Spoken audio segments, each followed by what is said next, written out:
Hello and welcome back to our classes. आज का हमारा टॉपिक है दैट इज़ बजट। बजट एक बहुत ही कॉमन टर्म है, everybody is aware what budget is. Budget हम क्यों बनाते हैं? ताकि हम देखें कि जो हमारे मंथली, क्वार्टरली, हाफ ईयरली जो जो हमने लाइक एक्सपेंसेस और जो हमने इनकम का एक बजट बनाया है उसके अकॉर्डिंग हमारी चीज़ें हो रही हैं कि नहीं हो रही है।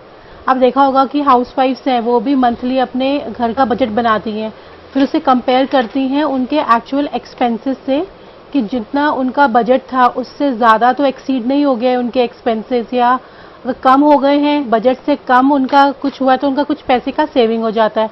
बजट से ज़्यादा चला गया उनका एक्सपेंसेस तो उनको लगता है कि नहीं, थोड़ा हमें अपनी एक्सपेंसेस को कम करना पड़ेगा ताकि हमारा जो बजट बना है वो हमें हमारा मेंटेन रहे। तो ऐसे ही कंपनीज भी अपना बजट तय करती हैं जब उनका फाइनेंशियल ईयर स्टार्ट होता है।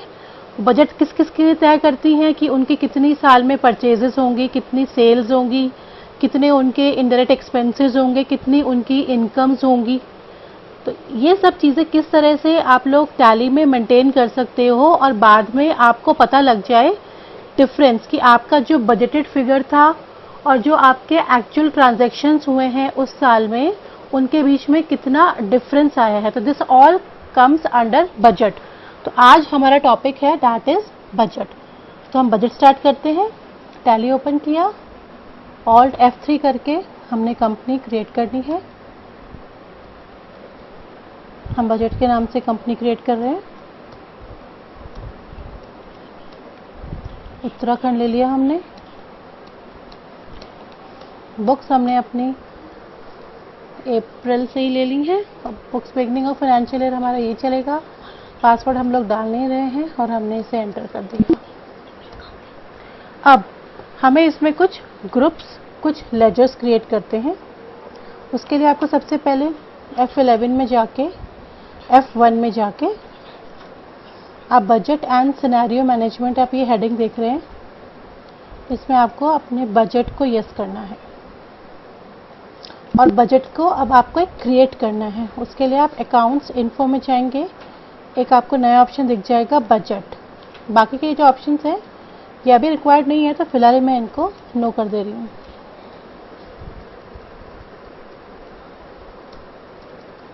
कंट्रोल ए करके सेव होके आप इस विंडो से एग्जिट करके बाहर आ जाएंगे। देखिए बजट आ गया। अब बजट को हमें क्रिएट करना है, बजट को हमें नाम देना है। ठीक है, तो हम कुछ भी दे सकते हैं, कंपनी बजट कर देते हैं। कंपनी बजट कर दिया। प्राइमरी में गया, किस ईयर का है हमारा फाइनेंशियल ईयर, जो ये है दैट इज 1 अप्रैल 20 से 31 मार्च 2021। अब इसमें कुछ ग्रुप्स हैं और कुछ लेजर्स हैं, वो हमें यस करने हैं। कुछ ग्रुप्स क्रिएट कर लेते हैं इसमें और कुछ लेजर्स। ग्रुप्स को यस किया, मैंने डाल दिया एक परचेजेस, परचेज अकाउंट ले लिया। List of group, closing balance, purchases हमने डाल दिए सपोज 1 लाख के। फिर एक ले लिया हमने सेल्स। क्लोजिंग बैलेंस का मतलब है आप स्टार्टिंग में कितना बैलेंस डालते हो और वो एंड तक जो रहता है। ठीक है, सेल्स हमने कर दी है, सपोज हमने 3 लाख की सेल्स कर दी है। फिर लेजर्स क्रिएट करते हैं। आपने सोचा होगा ना, सपोज आप रेंट पे कर रहे हो, इंश्योरेंस पे कर रहे हो, सैलरी कितनी कितनी दोगे आप। ठीक है, कि आपके क्या क्या एक्सपेंसेस होंगे तो उनका आपने सबके बजट बना के रख दिया। तो हम यहाँ पे ले लेते हैं एक रेंट, ऑल्ट सी करके बनाएंगे। रेंट हमने इनडायरेक्ट एक्सपेंसेस में लिया। ये भी क्लोजिंग बैलेंस पे आएगा क्योंकि हम सेट कर रहे हैं। जब हम कोई अमाउंट यहाँ पे फिक्स करके चलते हैं एज अ बजट तो वो हम क्लोजिंग बैलेंस में लेते हैं। हमने कहा जो हमारा रेंट इस पूरे साल का हमने मान के चलते हैं 80,000 लिया। फिर और सी करके सैलरी बनाना है। हम जो सैलरी पे करेंगे इस साल करीब हम करेंगे 2 लाख के आसपास। 2 लाख तो बड़ा अमाउंट हो जाएगा, थोड़ा सा हमें क्योंकि एग्जाम्पल ही है तो हम इसको कम करके 75,000 कर देते हैं। ठीक है, फिर हम इस पे कुछ इनकम ले लेते हैं, पॉलिसी करके डिस्काउंट रिसीव्ड, इनडायरेक्ट इनकम है।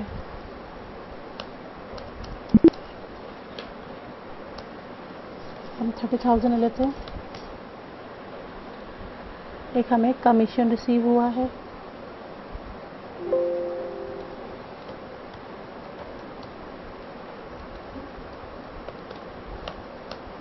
इनडायरेक्ट इनकम में जाके हम ले लिए 40,000। ये हमारा बजट क्रिएट हो गया। अब इसके अगेंस्ट हमें कुछ एंट्रीज करनी है। ठीक है, अब कुछ परचेजेस कर लेते हैं हम।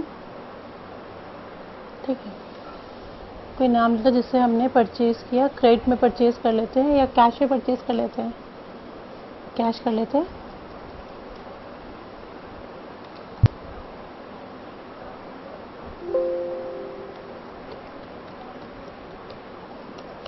परचेज अकाउंट में जाएगा। ठीक है, परचेज में आपका ये चला गया। हमें ऑल्ट आई करना है बिकॉज पर्टिकुलर्स में जाना है। आइटम तो हम कोई ले नहीं रहे हैं, तो हम यहाँ पे परचेज ले लिया। हमारी परचेजेस जो हुई हैं वो 45,000 की हुई है। ठीक है, फिर डेट चेंज कर लेते हैं। F2 करके हमारी 1 मई कर लेते हैं। अब हमारी सेल होगी।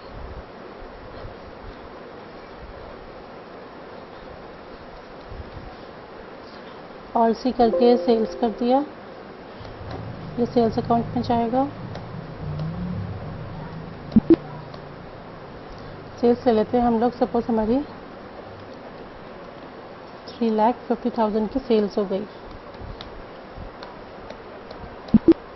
ठीक है, अब आते हैं हम एक्सपेंसेस पार्ट पे।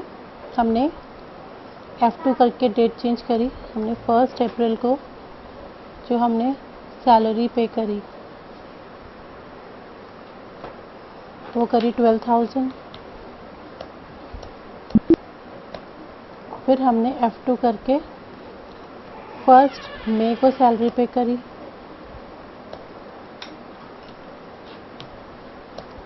वो करी हमने 14,000। ऐसे रेंट ले लेते हैं। हमने 1 मई को जो रेंट पे करा वो 15,000। F2 करके 1 अप्रैल ले लेते हैं। 1 अप्रैल को जो हमने रेंट पे करा वो करा हमने 25,000। अब एक्सपेंसेस पार्ट हमारे हो गए। अब इनकम पे आ जाते हैं। इनकम के लिए F6 कैश में लिया। डिस्काउंट रिसीव्ड हुआ हमें 12,000 का, तो इसी वजह आपको डिस्काउंट मिला। फिर आप ऐसे ही F2 करके 1 मई को आ गए। आपको यहाँ पे कैश रिसीव करके फिर से डिस्काउंट रिसीव दिखाना है। 25,000 का आपको डिस्काउंट रिसीव्ड हुआ। ठीक है, अब हम आ जाते हैं कमीशन रिसीव्ड पे। कैश और कमीशन रिसीव्ड। कमीशन रिसीव्ड हुआ हमें 50,000। ठीक है, 1 मई को। और 1 अप्रैल को जो हमें कमीशन रिसीव्ड हुआ दैट इज 30,000। तो ये ट्रांजैक्शंस हुई और हमारे पास कुछ बजटेड फिगर्स थी, तो इनके बेसिस पे अपना हम बजट हमारा तैयार हो गया है। उसको अब हम देखते हैं किस तरह से देखेंगे। पहले आप प्रॉफिट एंड लॉस अकाउंट में जाइए, ऑल्ट F1 करिए। तो ये आपके जो आपने एक्सपेंसेस डाले हैं, जो इनकम्स डाली हैं, देखिए 2 इनकम्स आ गई आपकी इनडायरेक्ट इनकम के अंडर में, कमीशन रिसीव्ड और डिस्काउंट रिसीव्ड। और इनडायरेक्ट एक्सपेंसेस आ गए आपके रेंट का और सैलरी का। ये आपने परचेजेस डाली हैं और आपने यहाँ पे सेल्स डाली हैं। ठीक है, अब डिस्प्ले में जाएंगे, ट्रायल बैलेंस में जाएंगे, यहाँ पे ऑल्ट बी करेंगे। ऑल्ट बी इज अगर आपको अपने बजट जो आपने बनाया है उसको देखना हो। यहाँ लिस्ट ऑफ बजट्स आ रहा है, यहाँ पे आप देखेंगे कंपनी बजट आ रहा है। आप इसको सेलेक्ट करेंगे और ये देखिए आपका बजट तैयार हो गया है। यहाँ पे आप Alt F1 करेंगे डिटेल में देखने के लिए। अब इसको समझेंगे हम कैसे। देखिए ये हमारी बजटेड फिगर है परचेजेस की, सेल्स की, ठीक है। इसके बेसिस पे ये आपकी एक्चुअल फिगर्स है जो आपकी ट्रांजैक्शंस हुई है। एक्चुअल का मतलब जो आपकी ट्रांजैक्शंस हुई है वो एक्चुअल्स में आएगी। बजटेड फिगर्स में जो आपने at the starting of the financial year डाली हैं फिगर्स वो आएंगी। और ये आपका डिफरेंसेस है। डिफरेंसेस अब मैं आपको बताएगा कि आपको प्रॉफिट हुआ है या लॉस हुआ है। देखिए ये आपका सेल्स था आपका 3 लाख का, आपका जो सेल्स एक्चुअल में हुआ है वो 3.5 लाख का हुआ है, तो आपको इतने % प्रॉफिट हुआ है। परचेजेस पे आते हैं। परचेजेस आपकी 1 लाख की थी, ठीक है। आपकी परचेजेस 45,000 की हुई है, तो 55,000 का आपको प्रॉफिट हुआ है। कमीशन आपका 40,000 आपको मिलना था जो आपने एस्टिमेटेड रखा था, लेकिन आपको 80,000 का मिला है, तो आपको 200% का सीधा इसे प्रॉफिट दिखा रहा है। तो 40,000 का आपका जो वेरिएंस है, वेरिएंस मतलब डिफरेंस जो आएगा वो आएगा 40,000, पूरा आपको 100% का प्रॉफिट हुआ है इसमें। Then comes to discount received. आपने सोचा था कि आपको जो इस साल डिस्काउंट रिसीव्ड होगा वो 30,000 का होगा, लेकिन एक्चुअली 37,000 का हुआ है, तो आपको इसमें 7,000 का प्रॉफिट हुआ है। सारी फिगर्स प्लस में है, इट मीन सब में आपको प्रॉफिट हुआ है। कोई फिगर माइनस में होती तो वो आपकी लॉस में काउंट होती। Now we come to the expenses part. Rent आपने 80,000 का एज्यूम किया था कि आपको रेंट 80,000 का पे करना पड़ेगा, आपने सिर्फ 40 का पे करा है, तो आपको 50% का इसमें फ़ायदा हो गया है।